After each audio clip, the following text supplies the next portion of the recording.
Hi, I'm Trisha Tasha Tool and I run Indigo Sky Events. We are a wedding planning and corporate event management company. And today I'm talking to the blokes out there. Yes, I am. I'm talking to you about helping to plan the wedding and your role in planning the wedding, because you do have a role. So what you need to do now is be involved from the day one and do as you are told and help her out at all times. Now, what needs to happen is for you blokes to be involved in setting the date. I know from my own experience, when my husband proposed to me, he actually set the date and I was amazed. And I agreed because it was wonderful. I didn't have the headache of thinking, when should we do this? When is it convenient for him? And beware that once you've set the date, blokes, this is the date you're going to have to stick to. So make sure it fits around your work schedule, your golfing schedule, the football season, and everything else that you do that makes you the bloke that you are. And one of the things that you need to be involved in is setting the budget. And this is where sometimes if you don't set the budget and you don't work together with the budget, things can fall apart.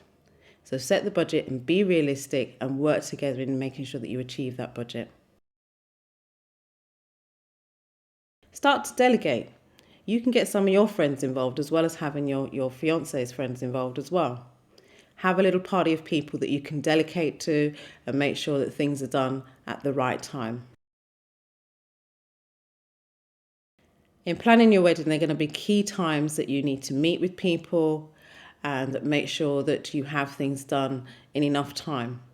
And you need to try things out as well. So write down these key meetings. What I would suggest is, as I have done and continue to do, is to have a book where I write everything down and make this a joint book that both of you will work from, so they're not separate notes, so that you're actually working from one set of notes to make sure that things are done on time.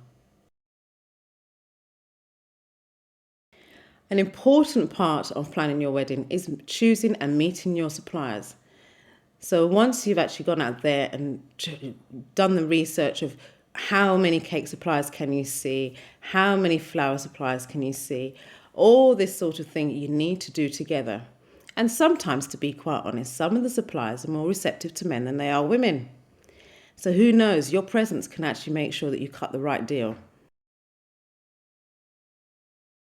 So the date is set, everything's planned, and now you need to do the key thing of choosing your best man. You need to choose somebody that you trust and you feel confident with. His role is really important and crucial to you getting there on the day. And your best man is going to be at your side on your stag do when you're drinking and getting drunk and enjoying yourself. But he also needs to be at your side when you're standing there to receive your bride. So for the exciting part, the stag do. Do you know how the stag do makes a woman feel? Very nervous indeed. So, just a little bit of advice. Gone are the days where the stag do takes place the day before the wedding. Not anymore, it doesn't work. If you're going to enjoy your stag do, make sure you have it weeks before the wedding. You can get as drunk as you like and come home and sleep it off for days. At least you'll turn up on the day. Make sure that your stag do is something that you enjoy. And if it's part of your wedding budget, which it can be, don't go over budget. Whether you can handle it. Make sure that you actually eat. You blokes seem to be renowned for drinking an awful lot and not eating. Women tend to do the eating and drinking thing. If you're going to enjoy it, pace yourself. And if you're using the wedding planner, get that person to actually source venues for you. What's your budget? How many people do you want to be involved in your stag do? Again, it's something that you should enjoy. We're not putting a dampener on it, but be practical about it as well. So you're now at the stage where you have to choose your usher. And your usher is a person that's going to make sure that things behind the scenes run smoothly. He is going to make sure that, or should make sure, that you have your buttonholes on time, your order of services done, everybody's turning up. You should make sure that things are nice, calm and tranquil for you. He's an important part of your wedding party. Whatever you choose, you need to be comfortable with it. Run it past your bride-to-be, please. It's so important. Because if your colours clash, your photos will not come out very nice.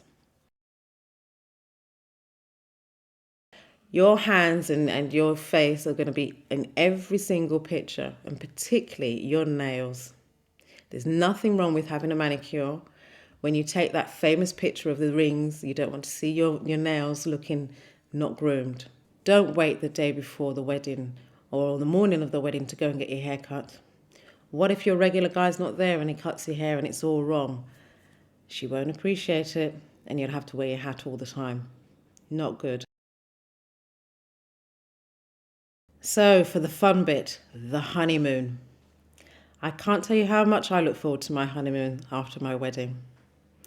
Some couples go straight away from the wedding straight onto the honeymoon, and some couples have a little bit of downtime. Whichever way you choose to do it, make sure that you plan it and it's somewhere that you both want to go. If you're going abroad, do you need jabs and have you had them? And enjoy your honeymoon. And don't get upset if you're not enjoying the first few days. You'll be absolutely shattered from planning your wedding and having the day.